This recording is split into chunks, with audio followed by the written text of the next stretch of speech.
আজকে কিন্তু তোমাদের সাথে আমার কিছু বোঝাপড়া আছে। কই সেই মানুষগুলো কই যারা আমাকে কমেন্ট করে বলো দাদা এইসব ফালতু ভিডিও কেন করো, ভালো ভিডিও করতে পারো না? হ্যাঁ, আজকে তো আমি 1 মাস ধরে ভালো ভিডিওই দিচ্ছি, মেকআপের ভিডিও দিচ্ছি। সেই মানুষগুলোতে একবার কমেন্ট করে এসে বলো না যে থ্যাংক ইউ সো মাচ দাদা এত সুন্দর নলেজ শেয়ার করার জন্য। হ্যাঁ, আজকালকার দিনে কে কারো ভালো চায় না, এটা তো তোমরা সবাই জানো। সেই জন্য দেখবে সেই মানুষগুলোর এখন দেখা যাবে না, খোঁজাও যাবে না। কই নাইটি পরে ভিডিও করতে নেমে যাই আমি, এখন ফানি ভিডিও করি, গাই করে ভিউজ পড়বে। তো এই যে দেখো আজকে কিন্তু পুলিশ স্যার আর পুলিশ ম্যাডামকে আমি সাজাতে চলে এসেছি আমাদের পাশের গ্রামেই তেহট্টেতে। তো দিদি কিন্তু এই ভারী লেহেঙ্গাটা পরবে, অনেকটা ভারী জানো তো। তো 1 বাক্স সোনার গয়না থুয়ে লাস্টে কিন্তু আমি এই জুয়েলারিগুলো পরাবো। দেখো জুয়েলারি কিন্তু লেহেঙ্গার সাথে ভালোই লাগবে। যাই হোক লোকের কথা বাদ দাও, তো লোক তো সবসময় মানুষকে পেছনেই টানবে, সামনে আগাতে দেবে না।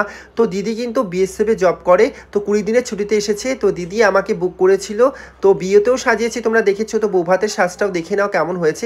আর দাদা কিন্তু বেঙ্গল পুলিশে জব করে, দুজনে আমার ভিডিও দেখতো, তো দুজনে আমাকে বিশ্বাস করে বুক করেছে। তো বিশ্বাস